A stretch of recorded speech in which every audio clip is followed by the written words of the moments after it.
گزشتہ جمعہ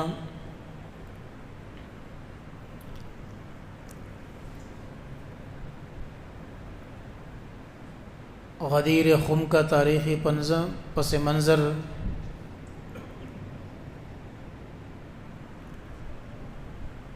اور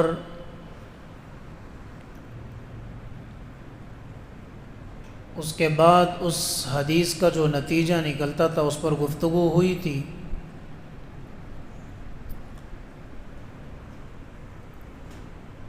کافی دوست و احباب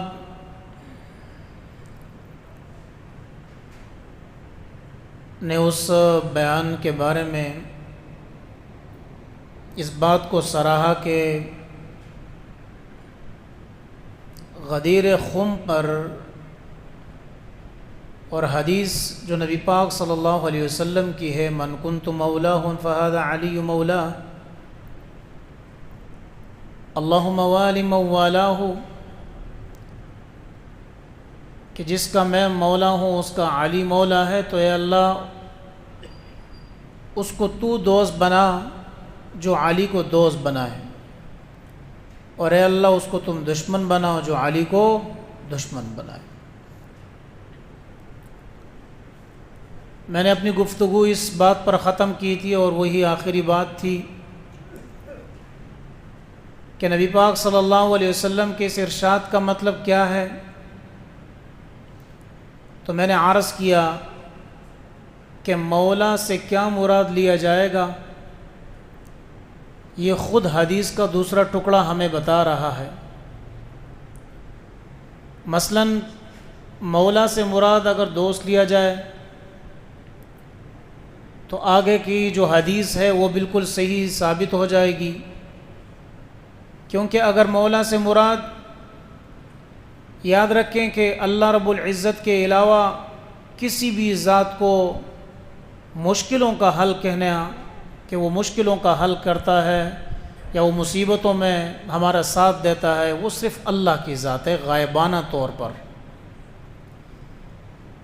ہمارے ہاں اس چیز میں فرق نہیں کیا جاتا۔ جب ہم کسی کو کہتے ہیں کہ بھائی مشکل کشا صرف اللہ کی ذات ہے، تو وہ کہتے ہیں، پھر ہم جو ایک دوسرے کو کہتے ہیں کہ فلاں میری تھوڑی مدد کر دو، کوئی مسجد میں اعلان کرتا ہے تو کیا مدد مانگنا اگر ناجائز ہے تو ہم مسجد میں کیوں پھر چندے مانگتے ہیں؟ یہ بھی تو ناجائز ہے۔ تو یاد رکھیں، کسی بھی شخص کو کسی کو بھی پکارنا اسباب کے بغیر ما فوق الاسباب، یہ صرف اللہ کی ذات ہے بس، اس کے علاوہ کسی کی ذات اس نہیں ہے، اس قابل ہی نہیں ہے کہ اسے مانگا جائے۔ ہاں کوئی شخص اپنی دعاؤں سے اللہ کی عطا میں سے ہمیں عطا کر دے تو وہ الگ بات ہے۔ میرے الفاظ کہ کوئی شخص اپنی دعاؤں سے اور نظر شفقت سے اللہ کی عطا میں سے ہمیں عطا کر دے تو وہ الگ بات ہے۔ اور یہ جملہ کیا ہے؟ یہ جملہ یہ ہے کہ اگر کوئی شخص مثال کے طور پہ اللہ کا ولی ہے اور وہ دور دراز علاقے میں بیٹھا ہوا ہے اور وہ کہتا ہے اے اللہ فلانا شخص ہے، تو اس کی مدد فرما اور تو غائبانہ طور پہ اس کو عطا فرما دے، تو ہم پھر یہ کہتے ہیں کہ یہ فلانے ولی کی دعاؤں سے اللہ نے اپنی عطاؤں سے ہمیں عطا فرما دیا۔ تو میں نے عرض یہ کیا کہ پہلا جملہ ہے کہ جس کا میں مولا ہوں، جس کا میں دوست ہوں، اگر میں یہ ترجمہ کروں گا جس کا میں مددگار ہوں، یعنی جو من کنت مولا ہوں، جن جن کا میں مددگار ہوں، بڑا ہوں، ان کے کون ہے؟ علی بڑے ہیں۔ تو بالکل ٹھیک ہے، مان لیا، لیکن آگے ترجمہ کیا بنے گا؟ اللہم والی من والا ہوں، اے اللہ تو ہر اس شخص کو مددگار بنا جو علی کو مددگار بنائے، پھر تو ہم سارے مددگار ہو گئے۔ وعادی من عاداہ، اور شخص کو دشمن بنا جو علی کو دشمن ہے۔ ترجمہ فٹ نہیں بیٹھتا۔ تو ساری بات کا خلاصہ اس پر ختم ہو گیا کہ نبی علیہ الصلوۃ والسلام کے دو جملے میں نے عرض کیے تھے کہ وہ بڑے ضروری ہے جو میں آپ کو بتاؤں۔ ایک جملہ یہ تھا علی کے متعلق تھا، جب بھی نبی علیہ الصلوۃ والسلام کے پاس کوئی علی کی شکایت لے کر آتا تو حضور علیہ السلام فرماتے ما تريدون من علی، یار تم علی سے کیا چاہتے ہو، کیوں نہیں چھوڑتے ہو علی کو، معاف کرو. ماذا تريدون من علی. اور یہ بات کرتے کرتے نبی علیہ الصلوۃ والسلام نے صحابہ کے دلوں سے جو باتیں پیدا ہو گئی تھی وہ ساری کی ساری نبی علیہ الصلوۃ والسلام نے ختم کر دی. دوسرا جملہ جو میں عرض کر رہا تھا کہ حضور نے ابو بکر صدیق کے بارے میں فرمایا تھا، وہ کیا تھا؟ حضرت عمر رضی اللہ عنہ اور حضرت ابو بکر صدیق کی آپس میں کوئی تلخ کلامی یا کوئی بات ہوئی. حضرت ابو بکر صدیق رضی اللہ عنہ سیدھا گئے حضور علیہ الصلوۃ والسلام کے پاس شکایت لینے کے لیے. اب حضرت عمر کو پتہ چل گیا تھا کہ ابو بکر صدیق تو اگر جائیں گے تو کس کے پاس جائیں گے؟ حضور کے پاس جائیں گے. وہی جاتا ہے مدینہ سرکار جیسے بلائے، ٹھیک ہے نا، حضور سے شکایت لگایا کریں. ہماری شکایتیں پہنچتی ہے حضور علیہ السلام کو. یہ بات بتا دوں، نبی علیہ الصلوۃ والسلام کی حدیث ہے کہ اللہ تبارک و تعالی اس امت کے اعمال حضور پر پیش فرماتے ہیں. تو حضرت عمر کو جب یہ معلوم ہوا تو فوراً حضور علیہ السلام کے پاس پہنچ گئے. دیکھا تو حضرت ابوبکر صدیق وہاں بیٹھے ہوئے ہیں. تو عرض کیا کہ اللہ کے رسول بس غلطی ہو گئی. تو آپ نے فرمایا ہلا ترکتموا لی، ہلا ترکتموا لی، یہ جملہ حضور نے ابوبکر صدیق کے بارے میں فرمایا کہ تمہارا 1000 مرتبہ حضرت ابوبکر صدیق سے بغض ہو. یہ میں اپنے زیادہ وہ الفاظ استعمال کر رہا ہوں جو آج کل چل رہے ہیں. تمہارا 1000 مرتبہ حضرت ابوبکر صدیق سے اختلاف ہو. الفاظ کو نوٹ کریں. حضور نے فرمایا ابوبکر صدیق کو اس لیے کیوں نہیں معاف کرتے ہو کہ وہ میرے دوست ہیں، میرے ساتھ ان کا تعلق ہے، تو پھر ان کو کیوں نہیں معاف کرتے ہو؟ اللہ ترکتموا لی، یار میری وجہ سے اس کو چھوڑ دیا کرو. آگے تو یہ جب بات ہے تو اس کا مطلب یہ نکلا کہ صحابہ رضوان اللہ علیہم اجمعین کو صرف اس وجہ سے چھوڑ دیا جائے. تاریخ کی روایتوں میں صحابہ کو مت ٹٹولیں، بلکہ اگر صحابہ کو تولنا ہے، ٹٹولنا ہے اور آپ کے پاس کوئی ترازو ہے تو وہ قرآن ہے، جس کے بارے میں اللہ تبارک و تعالی نے فرمایا محمد الرسول اللہ والذین معه اشداء علی الکفار رحماء بینہم تراہم رکعا سجدا یبتغون فضلا من اللہ ورضوانا. محمد اللہ کے رسول ہے، والذین معه، اور جو حضور کے ساتھ ہے، اشداء علی الکفار، کافروں کے معاملے میں سخت ہے، رحماء بینہم، آپس میں نرم ہے. اب آپ مجھے یہ بتائیں، ایک طرف قرآن کی یہ آیت ہے اور دوسری طرف تاریخ کی پوری مسجد بھر دو کتابوں کی، کیا تاریخ کی ساری کتابیں قرآن کی اس ایک آیت کا مقابلہ کر سکتی ہے؟ یہ کون سا نظریہ آ گیا کہ کوئی شخص یہ کہے کہ ابوبکر صدیق نے یہ کیا، عمر نے یہ کیا، عمر کا یہ تھا، علی یہ سارا، یہ کون ہے وہ شخص اس طرح کہنے والا؟ خدا کے بندے، تم جن تاریخ کی روایتیں پیش کر رہے ہو وہ تاریخ بھی دوسری ہجری کے آخر میں لکھی گئی ہے.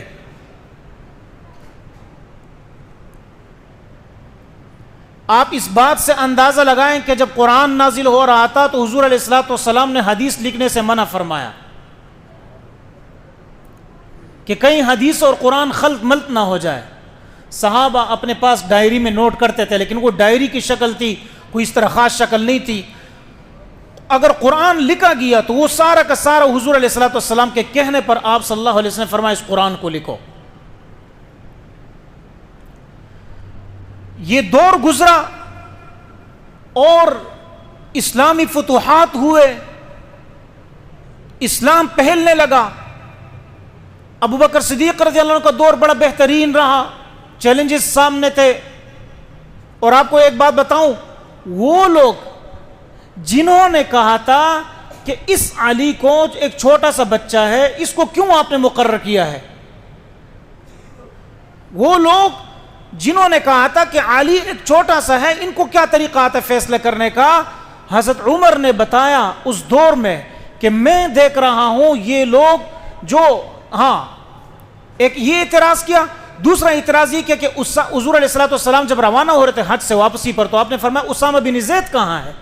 اسامہ بن زید کو جانتے حضور کے منہ بولے بیٹے تھے، تو صحابہ نے کہا وہ کہیں گئے۔ حضور نے انتظار کیا اپنے لشکر کے ساتھ، پوری جماعت انتظار کری، کس کا؟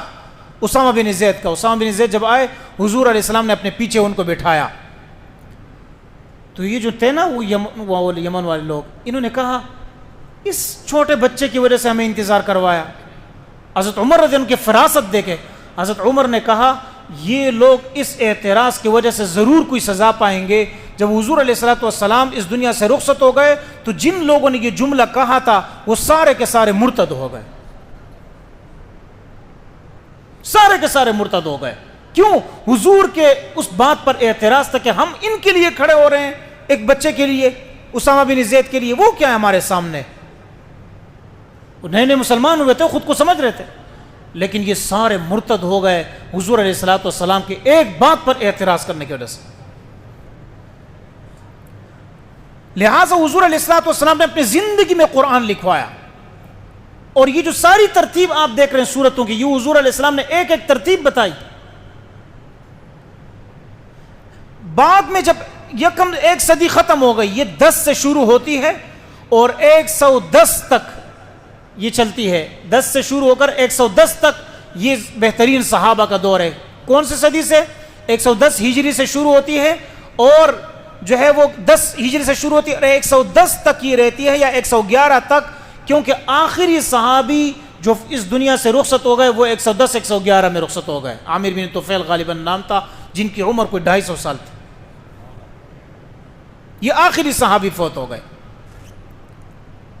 اس کے بعد صحابہ جب یہ دور شروع ہوا تو لوگوں نے کہا اب ہم کریں کیا؟ تو کہتے ہیں کہ دیکھیں، ابو بکر صدیق نے اپنا دور گزارا، حضرت عمر رضی اللہ عنہ نے اپنا دور گزارا، حضرت عثمان رضی اللہ عنہ کا دور آیا، سختی والے حالات، اور وہ لوگ جو حضرت عثمان کے ارد گرد جمع ہو گئے تھے، جن نے عثمان رضی اللہ عنہ کو شہید کروایا، یہ کون سے لوگ تھے؟ یہ وہ لوگ تھے جو یمامہ کے جنگ میں مسیلمہ کذاب کے ساتھ ملے ہوئے تھے اور نبوت کے دعویٰ کرنے والے۔ اصل میں جو یمامہ کے لوگ ہیں بنو تمیم، یہ بنو تمیم کے لوگ تھے، یہ بڑے سخت قسم کے لوگ تھے، طبیعت ان کی سخت تھی۔ تو حضرت عمر رضی اللہ عنہ نے یہ کیا کہ جب دیکھا کہ صحابہ ان کے ساتھ لڑ پڑے مسیلمہ کذاب کی صورت میں، کہ ان کے ساتھ جنگ ہوئی، تو 11 یا 1000 صحابہ جو ہے شہید ہوئے، اس میں سے 500 صحابہ جو ہے کیا تھے؟ حفاظ تھے، قرآن کے حافظ تھے۔ اب مسئلہ بڑا گڑبڑ ہو گیا کہ اب کیا کریں؟ تو انہوں نے کہا کہ اب ہم قرآن کو لکھنا شروع کر دیتے ہیں، جو حضور علیہ السلام نے لکھوا ہے اس کو جمع کرنا شروع کر دو، کیونکہ حضور نے طریقہ تو بتا دیا ہے۔ کتنے صحابہ؟ 500 صحابہ۔ اچھا، جب حضرت عمر کا دور آ گیا، اب اس چیز کو نوٹ کریں یہاں سے، حضرت عمر کا دور آ گیا تو حضرت عمر نے ان سارے لوگوں کو وہاں سے اٹھایا اور جا کر ایران میں رکھا، کوفہ میں رکھا۔ بصرہ اور کوفہ حضرت عمر کے دور میں کیا بن گیا؟ چاونی بن گئی تھی، وہاں جا کر ان لوگوں کو رکھا کہ چلو یہ تھوڑے طاقتور قسم کے لوگ ہیں تو ان کو اچھی جگہ استعمال کر لیتے ہیں، اگر یہ یہاں رہیں تو فساد ہو جائے گا۔ جب یہ لوگ وہاں آباد ہو گئے، حضرت عمر رضی اللہ عنہ کو شہید کیا گیا، یکم محرم اختلاف ہے، یکم محرم وغیرہ، لیکن حضرت عمر رضی اللہ عنہ کو شہید کیا گیا۔ اور کس نے شہید؟ فیروز نے شہید کیا، ابو لؤلؤ فیروز نے شہید کیا، وار کیا۔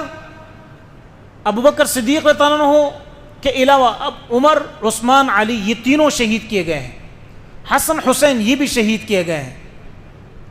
اس شہادت سے آپ اندازہ لگائیں کہ ہمارا دشمن کون ہے۔ اگر حضرت عمر دشمن تھے تو پھر وہ کیوں شہید ہو گئے؟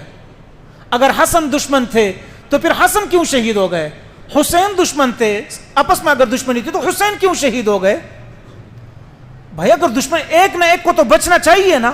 علی اگر معاویہ کے دشمن ہے تو علی کیوں شہید ہو گئے؟ اور اگر معاویہ اور علی کے دشمن ہے تو حضرت معاویہ پر کیوں حملہ ہوا؟ اس تاریخی پس منظر کو کیوں چھپایا جا رہا ہے؟ ہمارے نوجوان طبقہ اس چیز سے واقف ہی نہیں کہ تاریخ کب سے شروع ہوئی ہے اور ہم نے کون سی کتابوں کا مطالعہ کرنا تاریخ کے متعلق، بس آج کے دور میں بیٹھ گئے 2 گھنٹے 1 گھنٹے کا بیان لگا دیا, اس نے جو چاہے بھکا, آپ نے کہا واہ واہ واہ فلانے نے یہ کہہ دیا صحابہ کے بارے میں. بھائی اپنی تاریخ کا خود مطالعہ کریں. آپ کے پاس دیکھو اختیار ہے, جو بھی تاریخ لکھنے والا ہوگا ایک شرط ضرور رکھے کہ وہ اس عینی شاہدین میں سے ہوگا, اس نے خود دیکھا ہوگا. نمبر 2, وہ متعصب نہیں ہوگا, اس کا اس سے اختلاف نہیں ہوگا. اگر میرا کسی سے اختلاف ہے تو اس کی گواہی میرے خلاف قبول نہیں ہوگی. کیوں؟ اس لیے کہ وہ میرے ساتھ ویسے بھی اختلاف رکھتا ہے. تو یہ کیوں شہید ہوئے؟ حضرت عمر نے جب ان کو وہاں آباد کیا, آ گیا دور کس کا؟ علی کرم اللہ وجہہ کا. علی رضی اللہ عنہ نے جب حضرت علی کا دور آ گیا تو وہ لوگ سارے کوفہ میں بھی تھے اور یہاں مدینہ میں بھی, کیونکہ حضرت عثمان کے دور میں انہوں نے جڑ پکڑ لیے تھے. عثمان رضی اللہ عنہ کے دور میں جڑ پکڑ لیے تھے انہوں نے, اور عثمان رضی اللہ عنہ کو شہید کرنے کے لیے پہنچ گئے تھے. ان کو بلوائی کہا جاتا ہے. اور آپ اندازہ لگائیں کہ حضرت عثمان کے پاس علی جا رہے ہیں, کہ علی فرما رہے ہیں کہ اے عثمان تم کہہ دو تو میں ابھی لشکر تیار کر کے ان کا مقابلہ کر دیتا ہوں. عثمان کہتے ہیں نہیں, اس سے مدینہ کیا ہو جائے گا, خون آلود ہو جائے گا, اور یہ میں نہیں چاہتا کہ اس طرح ہو. اور چوکیدار کون ہے؟ وہ حضرت عثمان کے دروازے پر کھڑے کون ہے؟ حسن و حسین کھڑے ہیں, تلواروں سمیت کھڑے ہیں کہ کوئی یہاں حملہ نہ کرے. ان لوگوں نے چھت پھاڑا اور وہاں سے جا کر حملہ کر کے عثمان کو شہید کیا. تو کسی نے جب حضرت علی نے عثمان رضی اللہ عنہ سے یہ کہا کہ عثمان تم کہہ دو تو ہم تیار ہیں لڑنے کے لیے, تو عثمان رضی اللہ عنہ نے کیا کہا؟ نہیں, ابھی میں نے حضور علیہ الصلوۃ والسلام کو خواب میں دیکھا, کیونکہ عثمان رضی اللہ عنہ روزے سے تھے, قرآن کی تلاوت کر رہے تھے, اور کہا بس صبغۃ اللہ ومن احسن من اللہ صبغہ. آج بھی وہ قرآن موجود ہے جس پر حضرت عثمان رضی اللہ عنہ کا خون کا قطرہ یہاں پڑا ہوا ہے. تو کیا کہا؟ نہیں, میں نے ابھی حضور علیہ الصلوۃ والسلام کو خواب میں دیکھا. آپ صلی اللہ علیہ وسلم نے فرمایا عثمان تم نے افطاری ہمارے ساتھ کرنی ہے یا وہاں کرنی ہے؟ تو میں نے کہا اے اللہ کے رسول میں نے افطاری آپ کے ساتھ کرنی ہے. تو علی سے کہا علی میں نے افطاری حضور کے ساتھ کرنی ہے, لہٰذا کوئی آپ اس قسم کا اقدام نہ کرے.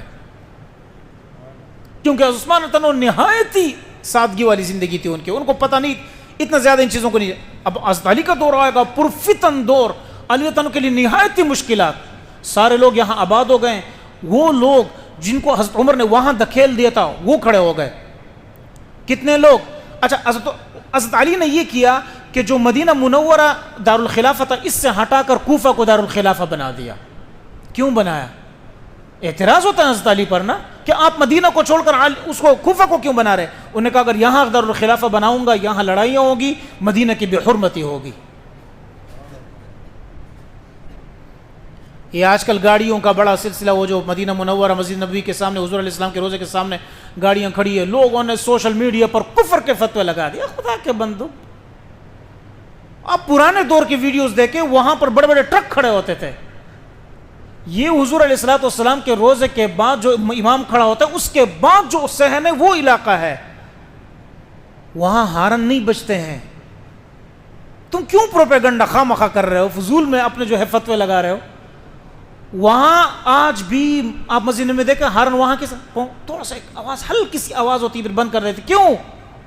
آج بھی وہ حضور کا اس طرح ادب کر رہے ہیں جس طرح انہوں نے صحابہ سے سنا ہے.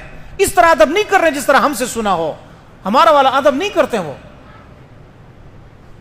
کیوں؟ حضرت عائشہ رضی اللہ عنہ فرماتی ہیں جب حضور علیہ الصلوۃ والسلام اس یہاں مدفون ہو گئے تو میں نے یہاں جب کیل ٹونکتی تھی تو وہ آرام سے کرتی تھی اور اس سے بھی پرہیز کرتی تھی کہیں حضور کو تکلیف نہ ہو. یہی تو ہمارا عقیدہ ہے کہ حضور علیہ الصلوۃ والسلام سنتے بھی ہیں اور جواب بھی دیتے ہیں. یہ تو ہمارا عقیدہ ہے. تو کیا کیا حضرت عمر رضی اللہ عنہ نے جب یہ ان لوگوں کو وہاں بھیجا, حضرت علی کا دور آیا, 10,000 لوگ جب ان کو پتہ چلا خلاف دار خلاف 10,000 بندے کھڑے ہو گئے اور انہوں نے کہا ہم حضرت عثمان کا بدلہ لیں گے ورنہ علی آپ کو نہیں چھوڑیں. 10,000 بندے کھڑے ہو گئے. اور 10,000 کا جب لوگ دیکھا حضرت علی رضی اللہ عنہ تو بڑے حیران ہو گئے کہ اب ان کا کیا کریں. اور یہ کون لوگ تھے؟ یہ سارے خوارج تھے. بعد میں ان کے ساتھ جنگ نہروان ہوئی ہے, جنگ نہروان. اور یہ وہ جنگ ہے جس میں کئی صحابہ جو ہے اور کئی جو ہے وہ تابعین وغیرہ شہید ہو گئے. اس جنگ میں حضرت علی رضی اللہ عنہ نے ان لوگوں کو جلایا. اور یہ اتنے عجیب لوگ تھے یہ خوارج جو حضرت علی سے اس قدر وہ کرتے تھے, محبت کہتے تھے کہ نہیں علی اگر ہمیں جلا رہے ہیں نا تو اس کا مطلب یہ ہے کہ یہ اللہ ہی ہے, یہ خدا ہے, کیونکہ خدا اس طرح عذاب دیتے. اے علی ہم آپ کے عذاب پر خوش ہیں, کوئی مسئلہ نہیں ہے. اس قدر لوگ تھے. اس لیے حضور نے فرمایا اے علی آپ کے بارے میں دو قسم کے لوگ گمراہ ہوں گے، ایک آپ سے بہت زیادہ محبت کرنے والے، ایک آپ سے بغض رکھنے والے. اور اسی بنیاد پر جنگ جو ہے کیا ہوئی، صفین ہوئی، حضرت معاویہ اور حضرت علی رضی اللہ عنہ کے درمیان جنگ ہوئی. اور دعا کیا تھا کہ حضرت عثمان رضی اللہ عنہ کا بدلہ لے. حضرت علی کہتے تھے کہ خدا کے بندے پہلے میرے ساتھ ملو تو صحیح کہ میں حضرت عثمان کا بدلہ لوں. لیکن حضرت معاویہ سوال یہ اٹھتا ہے کہ حضرت معاویہ رضی اللہ عنہ کیوں نہیں ملے. حضرت معاویہ رضی اللہ عنہ کو پتہ تھا اگر میں نے اس قسم کا کوئی اقدام اب اٹھایا نا، چونکہ وہاں کے لوگ بھی شامل ہو گئے میرے ساتھ اور ہم نے یہ مدعا اٹھایا ہوا ہے، اس سے پہلے اس پہ جنگ ہوئی ہے، حضرت عائشہ اور ان کی جو جنگ ہوئی ہے اسی بات پر ہوئی، عثمان کے بدلے پر لینے پر. تو اب مسئلہ یہ پیدا ہوگا کہ لوگ خلاف ہو جائیں گے، یہاں تک کہ حضرت معاویہ رضی اللہ عنہ کو چھوڑنے گے نہیں. جس طرح حضرت حسین رضی اللہ عنہ کے ساتھ ہوا کہ اگر حضرت حسین رضی اللہ عنہ نے کیا کہا تھا کہ یا تو مجھے واپس یزید کے پاس جانے دے، میں اس سے بات کرتا ہوں، یا مجھے شام کی طرف جانے دے کہ میں جہاد کے لیے چلا جاؤں، اور یا مجھے واپس اپنے علاقے کی طرف جانے دے. لیکن ان کو پتہ تھا کہ حسین رضی اللہ عنہ کو اگر ہم نے وہاں بھیجنا تو یہ کیا ہو جائیں گے، یہ آپس میں مل جائیں گے اور ہمارا راز سارا کیا ہو جائے گا، فاش ہو جائے گا. تاریخ کا مطالعہ کرنا ہے تو پھر آپ تاریخ کی کتابوں کو ٹٹولے کہ کس طرح تاریخ لکھی گئی. پھر کیا ہوا، حضرت علی رضی اللہ عنہ اسی وجہ سے جب حضرت علی رضی اللہ عنہ نے ان کے خلاف کھڑے ہوئے، اور یہاں تک کہ حضرت معاویہ رضی اللہ عنہ کی جب جنگ ہوئی اور ہم یہ کہتے ہیں کہ حضرت علی رضی اللہ عنہ حق پر تھے، حضرت معاویہ کی اجتہادی غلطی تھی. یہ سارے اہل سنت والجماعت کا عقیدہ ہے، اجتہادی غلطی اس پر تھی کہ انہوں نے سمجھا کہ بھائی اب اگر بدلہ ہم نہیں لیں گے تو یہ اور مسائل پیدا ہوں گے. کیا ہوا، دونوں لشکر ان کے آپس میں لڑائی، یہاں تک کہ حضرت معاویہ کی طرف سے یہ پیغام پہنچا کہ ہم جو ہے قرآن کو نیزے پہ اٹھا کر فیصلہ کریں گے، قرآن ہمارے درمیان فیصلہ کرے گا. وہاں سے عمر بن عاص آ گئے اور یہاں سے ابو موسیٰ اشعری رضی اللہ عنہ کو حاکم بنایا گیا. ابو موسیٰ اشعری کو کہا کہ آپ اپنے خلیفہ کو معزول کرے، اور عمر بن عاص کو کہا آپ اپنے خلیفہ کو معزول کرے. حضرت علی رضی اللہ عنہ نے کہا کہ میں اس قسم کے فیصلے نہیں مانتا. تو ان لوگوں نے جو خوارج بیچ کے لوگ تھے نا، یہ کھڑے ہو گئے اور نے کہا علی آپ کیوں نہیں مانیں گے، قرآن کا فیصلہ چل رہا ہے. حضرت علی رضی اللہ عنہ کے ساتھ جو بعد میں لڑائی ہوئی اور یہ سارے مسئلے پیدا ہوئے اس وجہ سے. اب جب انہوں نے دیکھا، اور یہ کہاں سے چلا، عبداللہ بن سبا سے چلا، اور یہ وہ لوگ جن کو حضرت عمر رضی اللہ عنہ نے وہاں سے نکال کر کہاں آباد کیا تھا، کوفہ میں آباد اور ایران میں آباد کیا تھا. یہ وہاں کے لوگ تھے جنہوں نے یہ سارا پروپیگنڈا کیا. اور کیا کیا، آخر میں 3 بندے تیار ہو گئے. انہوں نے کہا بھائی، ایک نے کہا میں علی کو شہید کروں گا. کیا نام تھا اس کا جس نے حضرت علی کو شہید کیا، کیا نام تھا؟ بزرگ حضرات نہیں بتائیں، نوجوان بتائیں کیا نام تھا. نوجوانوں، ابن ملجم. جس نے کہا میں معاویہ پر حملہ کروں گا اس کا نام تھا برق. جس نے کہا میں کس پر حملہ کروں گا، یہ عمر بن عاص پر، اس کا نام تھا عمر، اس کا نام بھی عمر تھا. یہ تینوں بندے بیٹے اور یہ تینوں خوارج تھے. آپ خود اندازہ لگائیں کہ صحابہ آپس میں ایک تھے. یہ وہی ہے کہ جب روم کے بادشاہ نے کہا کہ اب چونکہ یہ دو آپس میں لڑ رہے ہیں تو میں جا کر حملہ کرتا ہوں کس پر، علی پر. علی کی ویسے بھی اتنے زیادہ لوگ نہیں ہیں، تو کہتے ہیں کہ حضرت معاویہ نے خط بھیجا اور کہا اے کتے، حضرت معاویہ کا خط یہ تھا، اے کتے تم یہ سمجھتے ہو کہ میں اور علی آپس میں لڑ رہے ہیں تو تم ہمارے خلاف ہو جاؤ گے؟ خبردار، اگر تم میرے بھائی کے خلاف کھڑے ہو گئے سب سے پہلے میں ان کے لشکر میں شامل ہوں گا. آج بھی تمہاری کتاب موجود، سب کی کتاب موجود ہے. اور ان تینوں بندوں نے ایک ٹائم پر حملہ کرنا چاہا کہ ایک نے حملہ کیا کس پر، حضرت علی رضی اللہ عنہ پر. اور حضرت علی رضی اللہ عنہ نماز کے لیے جا رہے تھے تو حضرت علی کی عادت تھی کہ وہ زور سے لوگوں کو کہتے آ جاؤ بھائی نماز کے لیے آ جاؤ. اس شخص نے پیچھے سے حملہ کیا اور یہاں تک کہ تلوار سے یوں مارا حضرت علی رضی اللہ عنہ کے سر، اور تلوار مغز تک پہنچ گئی. حضرت علی رضی اللہ عنہ گر پڑے تو آپ نے سب سے پہلے پوچھا مجھ پر حملہ کس نے کیا، مسلمان ہے یا کافر؟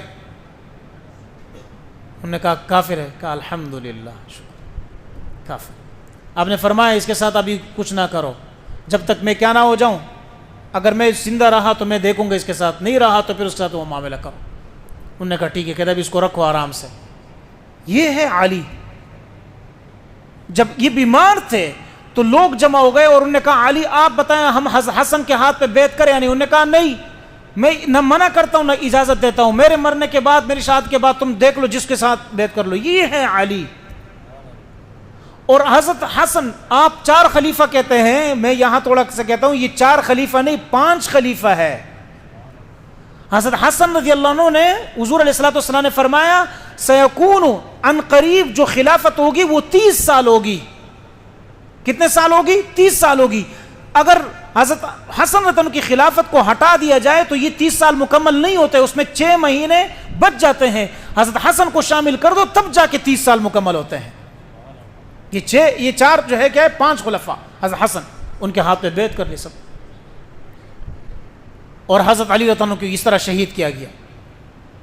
اب جب سب لوگوں نے حضرت حسن کے نام پہ ہاتھ پہ بیعت کر لیا، حضرت حسن تھے نہایت سمجھدار، اس سے پہلے بھی حضرت حسن نے اپنے بابا جان علی کو سے کہا اے ابا جان آپ ان لوگوں کے ہاتھ پہ بیعت مت کرے، جو وہ آپ نے کوفہ میں جو لوگ بیٹھے ہوئے ہیں اور یہاں مدینے میں آئے ہوئے ہیں، ان کے ہاتھ پہ خبردار بیعت مت کرے، یہ لوگ 2 نمبر قسم کے لوگ ہیں۔ میں ایک اہل تشیع ہے، بہت بڑے ذاکر ہے، بہت بڑے نصیحتیں کرتے ہیں، بہت خوش اسلوبی کے ساتھ باتیں کرتے ہیں، ان کا میں ایک بیان سن رہا تھا اور بڑے اچھے انداز سے بول رہے تھے کہ بھائی آپ کیوں خواہ ناراض ہو رہے ہو؟ آپ اہل سنت سے کس بات پہ ناراض ہو؟ اگر حضرت علی کو مارا ہے اور شہید کیا ہے تو وہ تو کوفہ والوں نے کیا ہے، کوفہ کے لوگ تھے۔ اگر حضرت حسین رضی اللہ عنہ کے ساتھ کیا گیا جو معاملہ تھا وہ تو کوفہ کے لوگ تھے اور سارے شیعان علی تھے، تو تم کیوں ان اہل سنت والوں سے ناراض ہو؟ ناراض ان سے کیوں ہو؟ یہ تو وہاں تھے ہی نہیں۔ اور دوسرا بڑی عجیب بات کی انہوں نے کہا دیکھو حضرت حسین کو مارا، شہید کیا نا، جنہوں نے مارا تلواریں چلائی ہے وہ ظالم تھے نا، یعنی تلوار چلانے والے ظالم تھے نا۔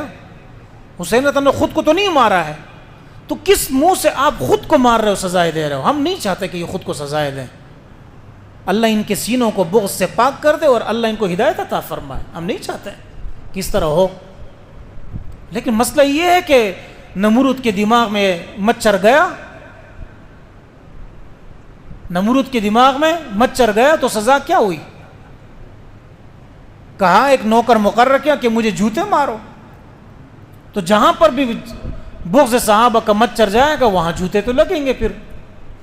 تو میں کہتا ہوں کہ اس سزا سے بچنے کا واحد طریقہ یہ ہے کہ دیکھو، ایک میں نے الفاظ بتا دیے، حضور علیہ السلام نے کیا فرمایا؟ ابو بکر صدیق کو میری وجہ سے تم معاف کیوں نہیں کرتے؟ چھوڑ دو نا ان کو، تو پھر چھوڑ دو، اللہ جانے ابو بکر جانے، چھوڑ دو عمر کو، اللہ جانے عمر جانے، چھوڑ دو عثمان کو، اللہ جانے عثمان جانے، تم کیوں پڑے ان کے پیچھے؟ اپنے اعمال تو درست کرو۔ ایک شیعہ ذاکر ہے، بڑا زبردست آدمی ہے، خوبصورت اس کی داڑھی ہے، اس کو میں اکثر سنتا رہتا ہوں، بڑا نصیحت کرنے والا بندہ ہے۔ وہ کہتے ہیں بھائی مجھے یہ بتاؤ کتنی مرتبہ تم تبرہ کرو گے ایک دوسرے پر، آخر آپ نے ابو بکر کا کچھ نہیں بگاڑنا۔ میں کہتا ہوں، بلکہ میں علی رضی اللہ عنہ کا قول نقل کر دیتا ہوں، اور یہ حضرت علی کا قول میں اپنی طرف سے نہیں نقل کر رہا، نہج البلاغہ میں بھی لکھا ہے کہ جب حضرت عمر رضی اللہ عنہ جو شہید ہو رہے تھے تو حضرت علی نے کیا فرمایا؟ لوگوں میری بات سنو، عمر معمولی آدمی نہیں تھے، اللہ ضرور اس کو حضور علیہ السلام کا پہلو عطا فرمائے گا۔ تم ہزار کی طلب کرو، وہ تو حضور کے پہلو میں سوئے ہوئے ہیں، وہاں سے تو کوئی نہیں نکال سکتا۔ ابو بکر حضور کے پہلو میں موجود ہے، وہاں سے کوئی نہیں نکال سکتا، بتائے کون؟ اور پھر میں خوشخبری ایک اور، وہاں ایک جگہ خالی جہاں عیسیٰ علیہ السلام آئیں گے، لیکن اگر رنگ روغن ان چیزوں سے ہوتا تو صحابہ کے درمیان فرق ہوتا۔ ہم تو کہتے ہیں رنگ روغن کا فرق نہیں ہے، کیونکہ حضور علیہ السلام نے فرمایا علی میرے پاس سے، عمر میرے پاس سے، ابو بکر میرے پاس سے، اور سارے لوگ اپنے اپنی قبروں سے اٹھیں گے، اور اے بلال تم میرے قدموں کی جانب سے اٹھو گے۔ یہ رنگ روغن سے نہیں ہے، جس کی فضیلت اللہ چاہے جس کو دے دے۔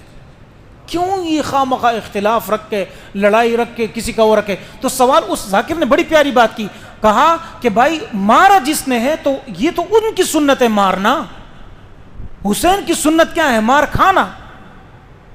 تو حسین نے تو خود کو نہیں مارا رضی اللہ عنہ نے، حسن نے خود کو زہر تو نہیں دیا رضی اللہ عنہ نے، ان نے تو خود مار کھائی ہے، حضرت علی نے تو خود کو نہیں قتل کیا، نعوذ باللہ۔ لہٰذا یہ سنت ہماری نہیں ہے، شیعان علی کی یہ سنت نہیں ہو سکتی، حضرت حسین کے چاہنے والے کی سنت نہیں ہو سکتی ہے کہ وہ کیا کرے؟ خود کو مارے۔ حسین کی سنت یہ ہے کہ وہ مار کھائے گا لیکن کیا نماز کو نہیں چھوڑے گا، وہ مار کھائے گا، قرآن کریم کی تلاوت کو نہیں چھوڑے گا، وہ مار کھائے گا لیکن شہادت کو نہیں چھوڑے گا، یہاں تک وہ مار کھائے گا لیکن ان کا سر سجدے سے نہیں اٹھے گا۔ اور آج بھی ہم یہی کہتے ہیں کہ اللہ تبارک و تعالی نے حضرت حسین تنور کے سر کو سجدے کے حالت میں رکھ کر امت کو پیغام دے دیا کہ میرے سر سے زیادہ حضور اللہ کے سجدے کی قیمت ہے۔ تم نے کون سی قیمتوں کو اٹھایا ہوا ہے؟ دوسرے نے حملہ کیا کس پر؟ حضرت معاویہ رضی اللہ عنہ پر۔ حضرت معاویہ کو لگی لیکن زخم ہوا اور وہ بچ گئے، اور کیا خنجر بھی زہر آلود۔ تیسرے نے حملہ کیا کس پر؟ عمر بن عاص پر، لیکن عمر بن عاص اس دن بیمار تھے، نماز کے لیے نہیں آ سکے۔ یہ تین حملے ایک ہی ٹائم ہو رہے ہیں، ایک ہی فیصلے پر ہو رہے ہیں، ایک ہی مشورے پر ہو رہے ہیں۔ مجھے بتاؤ کیا صحابہ رضوان اللہ اجمعین ان کا اگر آپس میں بغض ہوتا تو معاویہ کو مارنے کی کیا ضرورت تھی رضی اللہ عنہ کو؟ علی رضی اللہ عنہ کو مارنے کی کیا ضرورت تھی؟ یا تو علی بچ جاتے یا معاویہ بچ جاتے یا عمر بن عاص بچ جاتے۔ لیکن جب تینوں کو کیا جا رہا ہے اس کا مطلب یہ ہے دشمن تیسرا ہے، آپس میں یہ کوئی دشمن نہیں تھے، کیونکہ قرآن یہ کہتا ہے اشداء علی الکفار رحماء بینہم، وہ کافروں کے معاملے میں سخت ہیں، آپس میں نہایت نرم ہے، کچھ بھی مسائل پیدا ہو جائے ایک دوسرے کو معاف کرنے والے ہیں۔ لہٰذا تاریخ جو بعد میں لکھی گئی ہے، محمد بن حنفیہ نے ایک دفعہ حضرت علی سے سوال کیا کون بہتر ہے، تو حضرت علی نے فرمایا محمد بن حنفیہ جو ہے یہ حضرت علی کے بیٹے ہیں، تو کیا حضرت علی نے کیا فرمایا؟ سب سے بہتر ابو بکر ہے، پھر عمر ہے۔ تو حضرت محمد بن حنفیہ کہتے ہیں کہ میں نے سوال اس لیے نہیں پوچھا کہ ایسا نہ ہو عثمان کا نام لے لے، تو میں نے تیسرا سوال نہیں کیا، تو میں نے کہا ابا جان آپ کہاں پر؟ انہوں نے کہا نہیں مجھے ان لوگوں پر کوئی فضیلت مت دو، عمر تو عمر ہے، عثمان تو عثمان ہے، ابو بکر تو ابو بکر ہے۔ یہ میں اپنی طرف سے نہج البلاغہ اٹھا کر دیکھیں، خدا اپنی کتابیں اٹھائے نا۔ اب آپ روایت کس سے لیں گے؟ اخنف سے لیں گے، لوط، اور یہ سب سے زیادہ متشدد شخص ہے۔ آپ جو ہے تاریخ کی روایت آپ دیکھیں، 3 قسم کی تاریخیں جمع کی گئی ہے، 3 قسم کی۔ نمبر 1، اب اس پر بات ختم کریں گے، اس 3 کتابوں کا طبقات، کتب انساب، تاریخ کی جو کتابیں لکھی گئی ہے وہ 3-4 قسموں پر مشتمل ہے۔ کتب انساب، اس میں یہ ہے نسب ہے، فلانے کے ساتھ کیا نسبت ہے، کیا تعلق ہے، کتنی جنگیں لڑی، پوری اس کی زندگی کے پر کتابیں ہیں۔ اور یہ سب سے بہترین کتاب اگر آپ کو میں مینشن کروں گا وہ ہے احمد بن یحییٰ کی کتاب انصاب الاشراف، بہترین کتاب ہے، 500 صفحوں پر ایک جلد مشتمل ہے، 13 جلدوں میں یہ کتاب ہے۔ کون سی کتاب ہے؟ انصاب الاشراف، یہ خریدے، ایک بہترین کتاب ہے۔ نمبر 2، 4 صدی میں ابن حزم نے کتاب لکھی الانصاب کے نام سے، یہ بہترین کتاب ہے، کتاب کتب انصاب، تاریخ کی کتاب۔ دوسرے نمبر پر کیا ہے؟ طبقات ہے، یہ قریش ہے۔ طبقات کیا ہے؟ اس کے حضور کے بعد اتنے دور تک اتنے لوگ مسلمان ہو گئے، جنگ بدر تک اتنے تھے، جنگ خندق تک اتنے تھے، یہ اس کو کہتے طبقات۔ اس پر تاریخ کتابیں لکھی گئی ہے، اور اس میں سب سے بہترین کتاب طبقات الکبریٰ ہے، محمد بن سعد کی مشہور کتاب ہے طبقات کی۔ تیسری تاریخ کی کتاب کیا ہے؟ کتب مغازی۔ مغازی کس کو کہتے ہیں؟ صحابہ کے جنگوں کے متعلق کتابیں ہو، جس کو خود امام بخاری رحمۃ اللہ نے نقل کی ہے بہت کتابیں۔ اور تیسری کیا ہے؟ تاریخ، التاریخ، اس پر ہزاروں کتابیں لکھی گئی ہے۔ تو خلاصہ یہ کہ اپنی تاریخ 4 قسم کتابوں پر مشتمل ہے، انصاب، طبقات، مغازی اور تاریخ۔ یہ 4 قسم کی تاریخ پر مشتمل کتابیں ہیں۔ لہٰذا اگر کتابوں کا مطالعہ کرنا ہے تاریخوں کا تو اس لیے، لیکن میں نے آپ کو کیا بتا دیا، مولانا طارق جمیل صاحب کے الفاظ ہیں، وہ کہتے ہیں کہ صحابہ کے بارے میں میرے دل میں نہایت ہی الفاظ استعمال ہو گئے تھے تاریخ کا مطالعہ کر کے، لیکن ایک دفعہ میں اپنے استاد کے پاس گیا اور میں نے ان سے پوچھا کہ صحابہ کے بارے میں مجھے بغض سا ہو رہا ہے، عجیب سی کیفیت پیدا ہو رہی ہے، اس کو کیسے ختم کروں؟ تو انہوں نے کہا مجھے یہ بتاؤ تاریخ کی کتابیں بہتر ہے یا قرآن؟ تو میں نے کہا قرآن۔ کہتے ہیں قرآن یقینی ہے یا تاریخ کی کتاب ہے؟ میں نے کہا قرآن یقینی، تاریخ کی کتابیں تو 300 سال بعد، 200 سال بعد لکھی گئی ہے، 200 سال بعد تاریخی کتاب لکھی گئی ہے۔ تو کہتے ہیں کہ بتاؤ سب سے بہتر کون سا ہے؟ متواتر۔ انہوں نے کہا قرآن۔ تو کہتے ہیں قرآن کہتا ہے صحابہ سارے کے سارے آپس میں رحم کرنے والے تھے، اور سب سے اللہ راضی ہے، جس سے اللہ راضی ہے اسے بغض مت رکھو۔ یہی خلاصہ ہے۔ اللہ ہم سب کو ہدایت نصیب فرمائے۔ وآخر دعوانا الحمدللہ رب العالمین۔